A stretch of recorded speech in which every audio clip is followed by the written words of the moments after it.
All right. Okay, good morning. Welcome. It's day 2 of Spacefest. Let's make this the best one yet.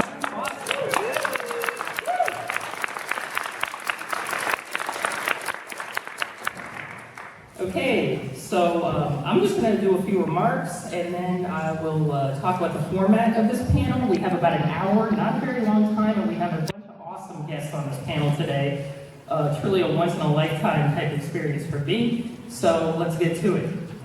So let's set the scene. As Apollo receded into the distance, NASA looked to the idea of living and working in space.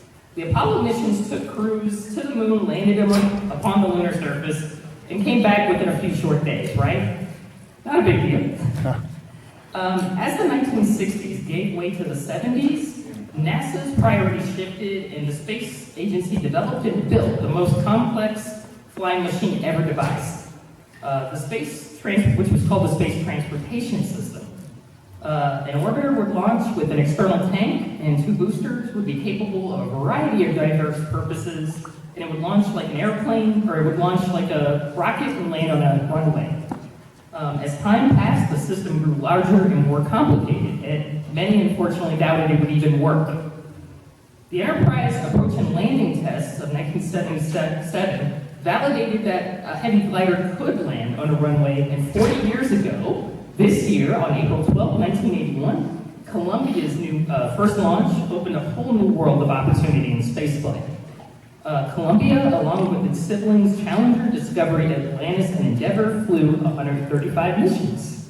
The shuttle program deployed a variety of essential payloads encompassing commercial satellites, communication satellites, deep space probes, and even space telescopes that opened up our view of the universe. Moreover, it allowed the United States to expand the promise of the 1975 Apollo-Soyuz mission, allowing people to meet up with other nations' astronauts and cosmonauts in low Earth orbit via the Space Lab program, the Shuttle Mir program, and the International Space Station, which still orbits above us to this day.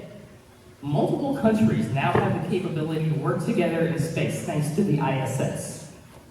Those who discount the shuttle program brush off the thousands of hours dedicated to the program, not only in orbit, but also on Earth by its legions of workers, engineers, and technicians.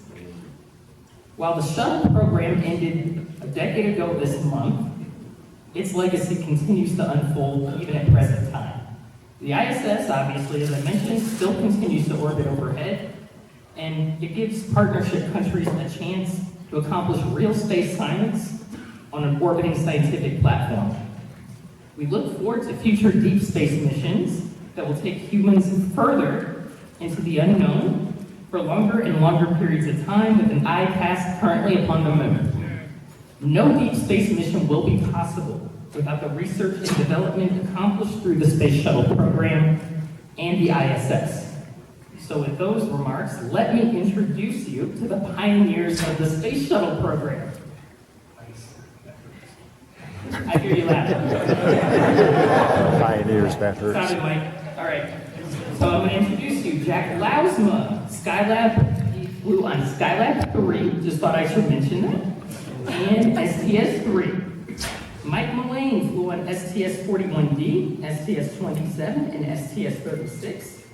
Kathryn Sullivan flew on STS-41G, STS-31, and STS-45, and is also notable as the first United States woman to perform an EVA. Nicole Stott flew on STS-128, 129, 133, and ISS Expeditions 20 and 21. And Clayton Anderson flew on STS-117, 120, 131, Expeditions 15 and 16. And we also have Hoot Gibson, who flew on STS-41B, 61C, 27. He flew on 27 with Mike, so this will be an interesting disposition between those two today. And STS-71 and 47. And last but not least, we're talking a lot nowadays about civilian astronauts, right? Well, on this panel, we have the first civilian astronaut, Charlie Walker, who flew 3 times on the space shuttle on STS-41D. You guys are killing me. STS-41D, 51D, and 61B. So this is how this panel is going to work. We have quite a few people on it. I'm going to ask you a question and give you a few minutes, and if I cut you off, please don't be offended, because I want to leave a few minutes at the end for some Q&A if we have some time. So I'm going to get started with Jack Lousma, because he flew one of the first shuttle missions. So set the scene. Tell us a little bit about the developing the shuttle program, your hand in it, and how that influenced the first 4 flights. Well, we survived it, and everybody else.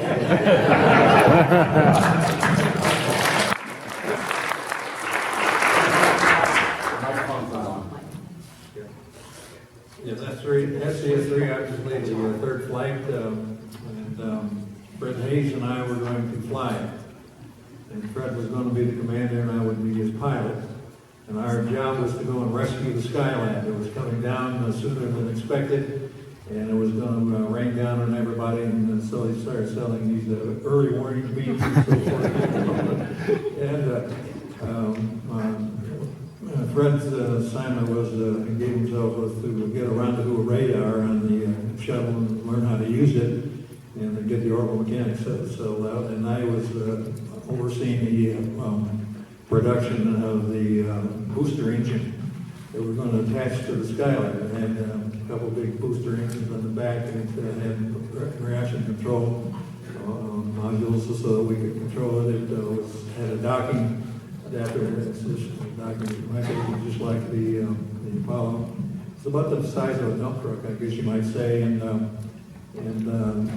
my job was to, once we launched, we were going to rendezvous with the Skylab about 2,000 feet away, pop out this thing out the back end.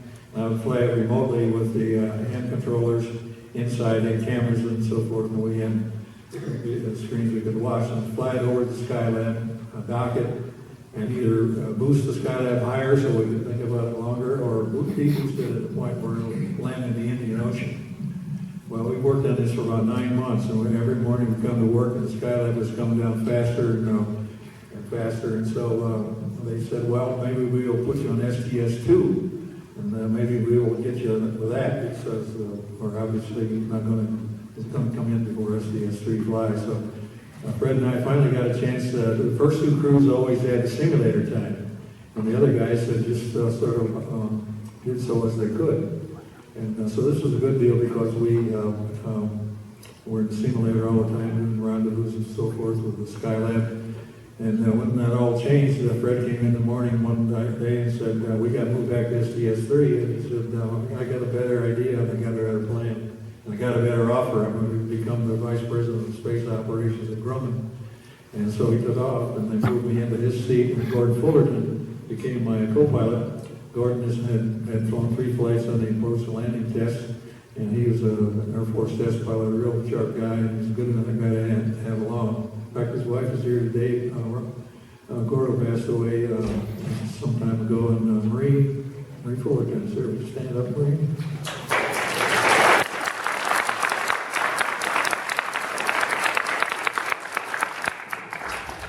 So we were going to rescue the Skylab, and we couldn't even do it with STS-3, so our mission was totally assigned. The Skylab was directed very skillfully by the Mission Control Center mostly into the Indian Ocean, where it had no control system on it except a changed attitude to make it more drag or less. And they got most of it into the Indian Ocean, and the rest of it landed southwest Australia.